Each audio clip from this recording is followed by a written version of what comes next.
Welcome to my video about our summer trip to Israel.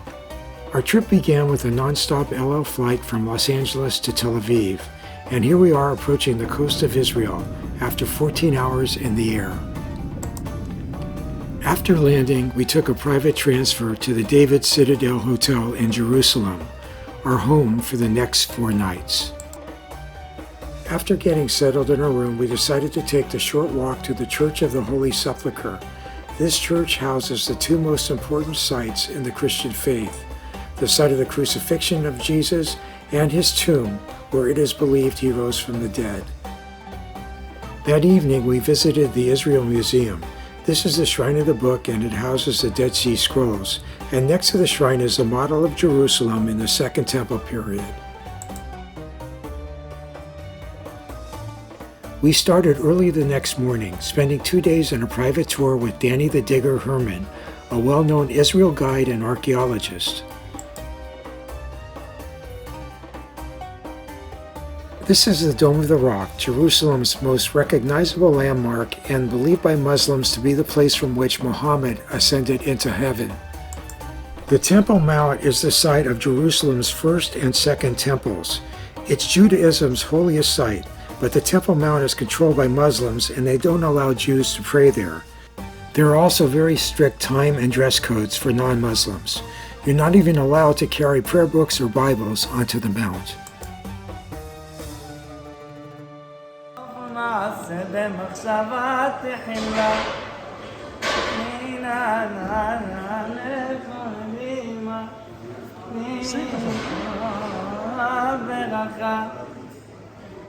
Well, we were shooed out at closing time, and the Israeli soldier took the opportunity to serenade Lori as we exited through the gate to the Muslim quarter.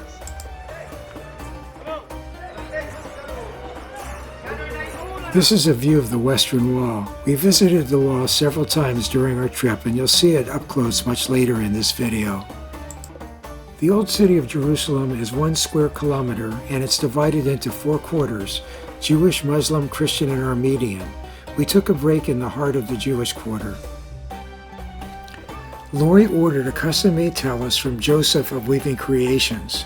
A tallis is a prayer shawl worn by men and women during morning prayer services, on the Sabbath, and on holidays. Joseph weaves the tallises on a loom just outside his shop.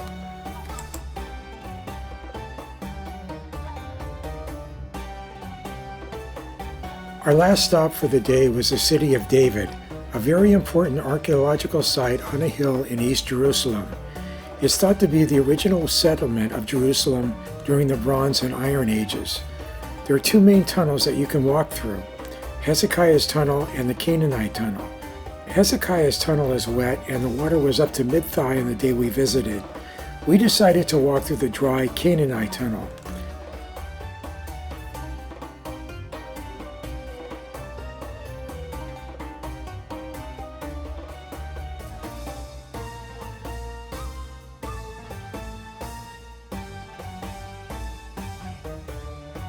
Walking the Canaanite Tunnel isn't an easy task. There's lots of crouching down because of low ceilings, and it's a long walk. The next day we rode a camel to Masada. Well, not really, but we did go to Masada and to the Dead Sea.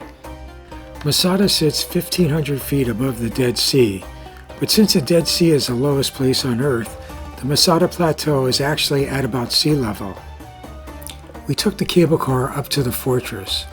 Not that we would have walked, but there are also 2 trails to the top. They were both closed due to high temperatures.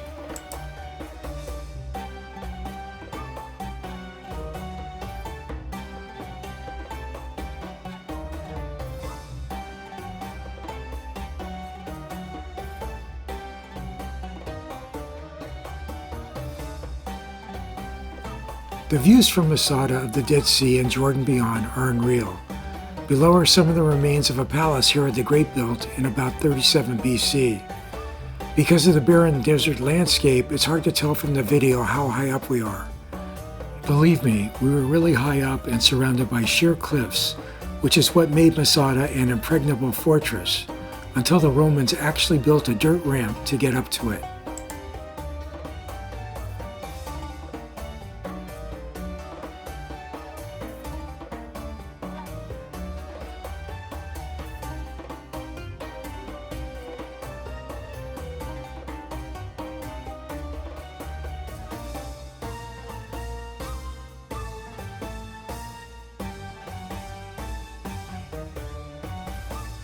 The story of Masada is too long to tell in this video. Just know that it's a national treasure because it's symbolic of the determination and heroism of the Jewish people. We spent the afternoon at and in the Dead Sea. We bought a day pass at Harrod's Hotel that included full use of the facilities and a buffet lunch. Of course, we knew how salty the water was, but what surprised us was the temperature of the water. It averages 89 degrees this time of year.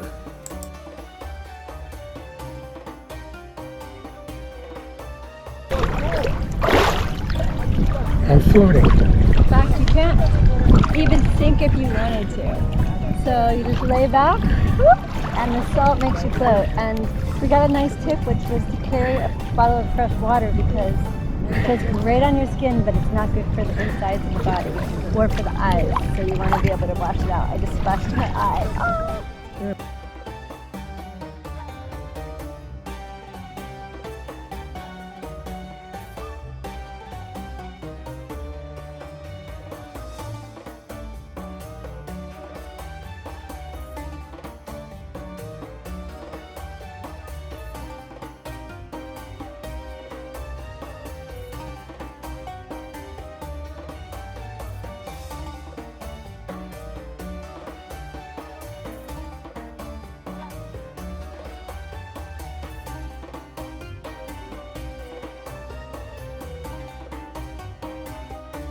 The day trip from Jerusalem to Masada and the Dead Sea was one of the many highlights of our time in Israel. We really enjoyed it. The next morning we were locked into our hotel and not allowed to leave. President Joe Biden was staying at the King David Hotel up the street from us, and we weren't allowed on the street until he drove by. We spent the rest of the morning at Yad Vashem, Israel's official memorial to the victims of the Holocaust. No trip to Israel is complete without a visit to this moving memorial. In the afternoon, we went into the Old City and happened upon a procession visiting the Stations of the Cross. We decided to walk the stations with them.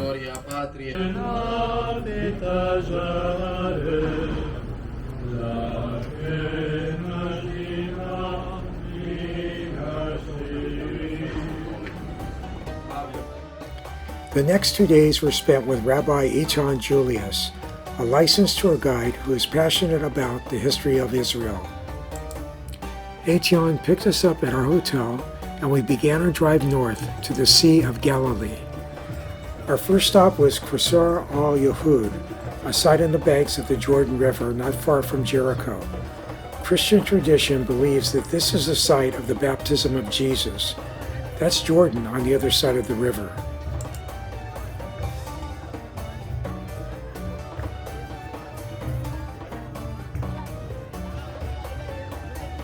Continuing on, we stopped at Yardenit, a much more tranquil baptismal site on the Jordan River on the southern tip of the Sea of Galilee.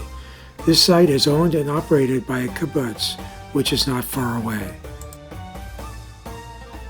And then it was on to Capernaum, a fishing village that played a large role in the life of Jesus. This modern church is built over what is thought to be the home of Peter. There's a glass floor in the center of the church so that you can see the interior of Peter's home.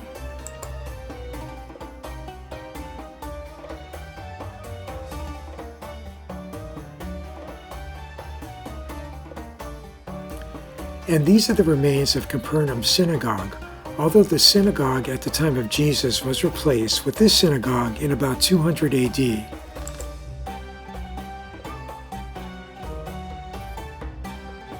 It's said that Jesus performed many miracles in this area, and it's where he met 5 of his apostles, James, John, Peter, and Andrew, who were fishermen, and Matthew, who was a tax collector.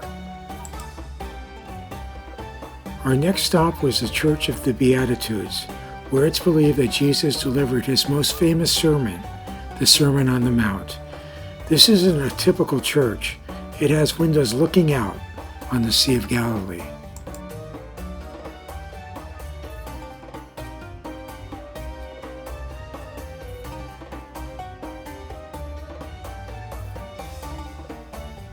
At the end of the day, we checked into the Hotel Magdala on the shore of the Sea of Galilee.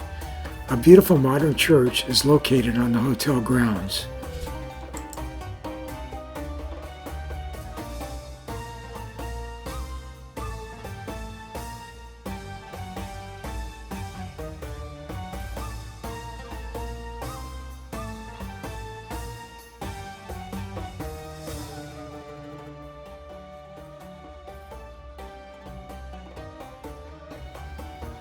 Construction of this hotel uncovered a first-century synagogue, and it is believed that Jesus preached here. The most significant find was a stone that the synagogue's Torah may have been placed upon.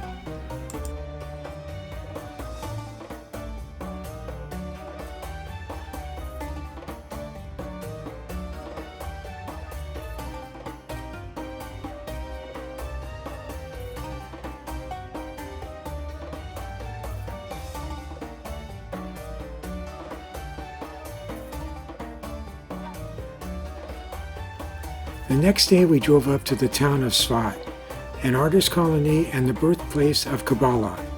Laurie's cousin Joe and his girlfriend Sigal joined us for this day of touring. Joe and Sigal live in northern Israel.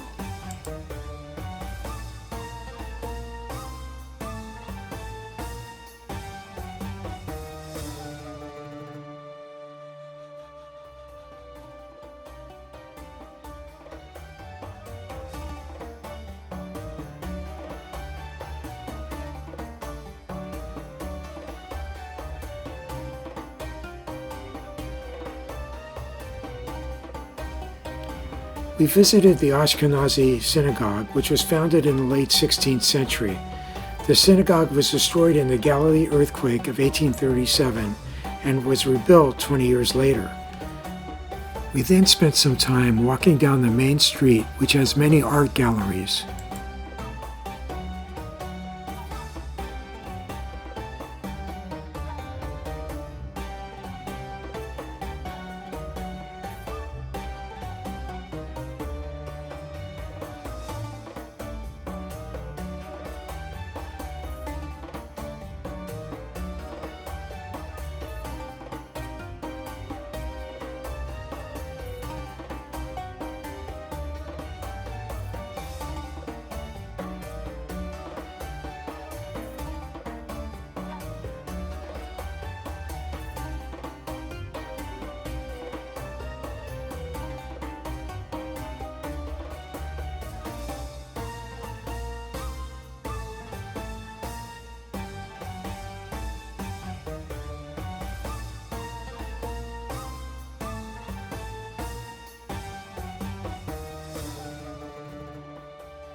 And then it was on to Tzippori.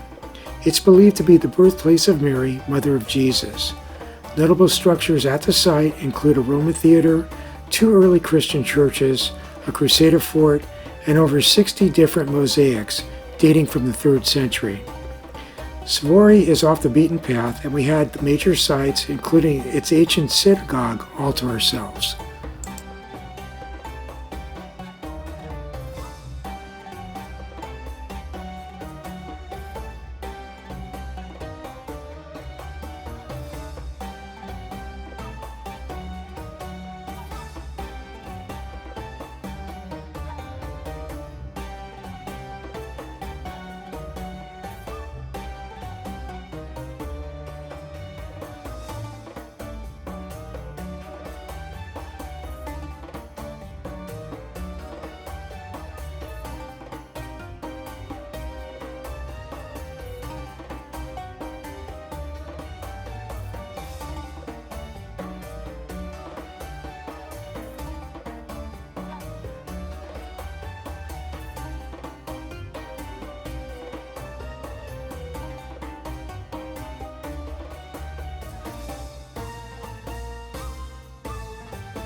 We spent the night in what's called a Zimmer, a small cabin amongst a group of cabins that are like a bed and breakfast, close to where Joe and Sigal live in northern Israel.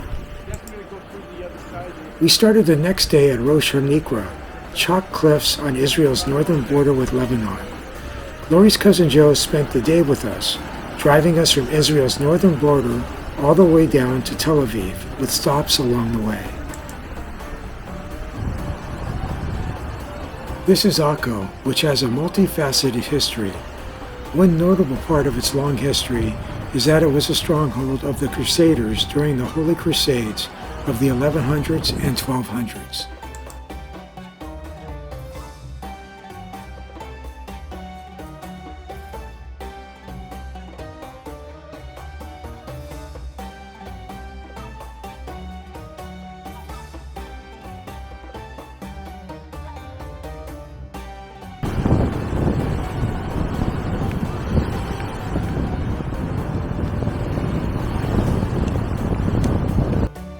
And then it was on to Caesarea.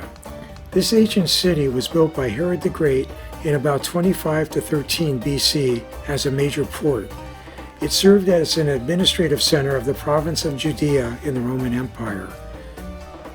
I know that this is a long video clip, but when do you ever get to fly over an ancient hippodrome, better known as a Roman chariot racetrack?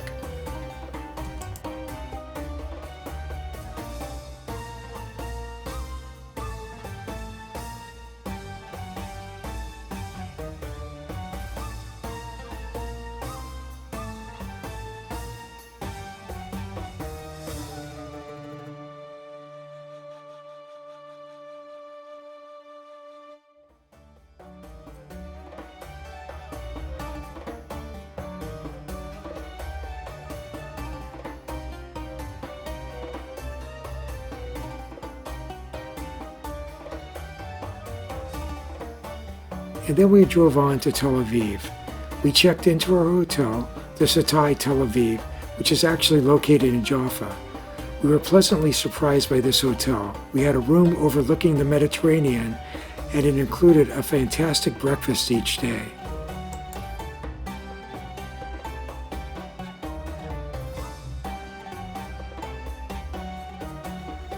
So what did we do on our first day in Tel Aviv?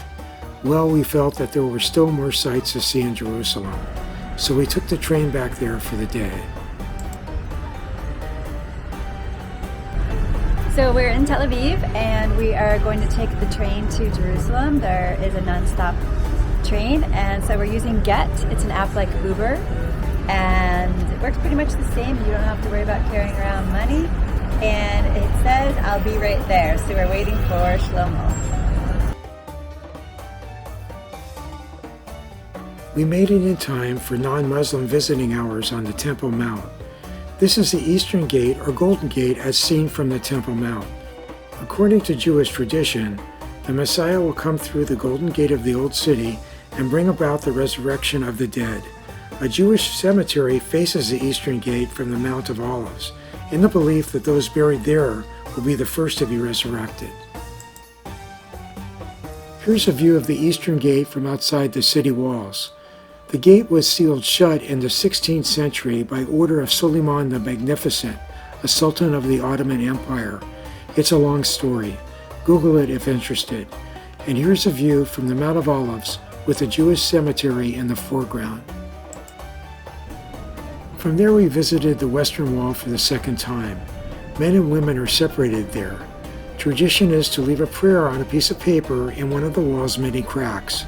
The prayers are periodically collected and buried to make space for more prayers.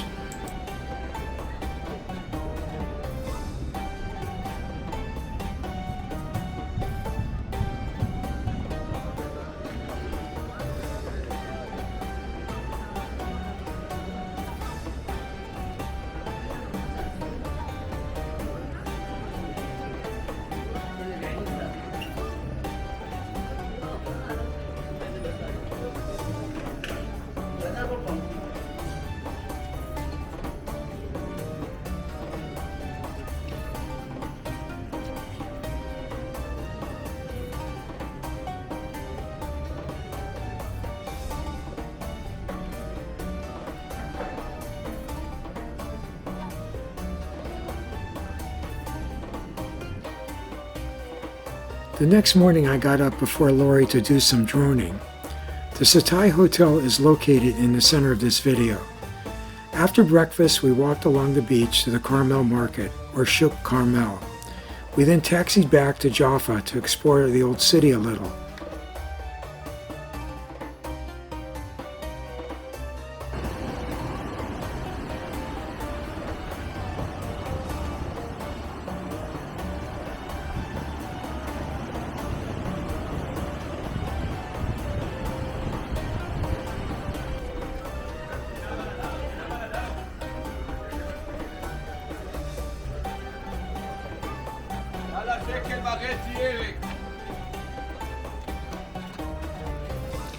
As you can see, I don't like to shop.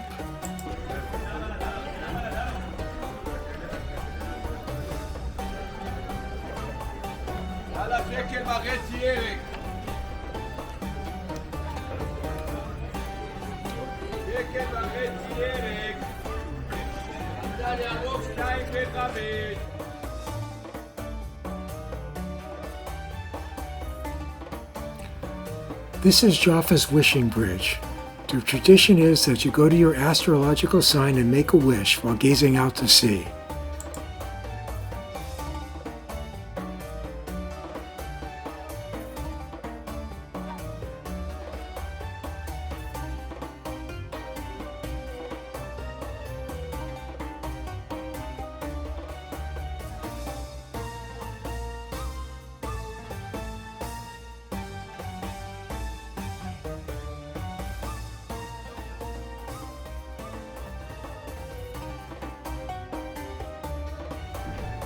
And then we were done for the day.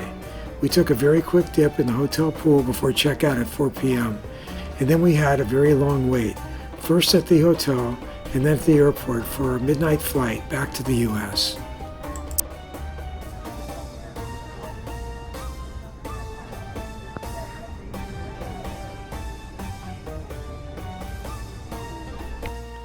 Thanks for sticking through this entire video.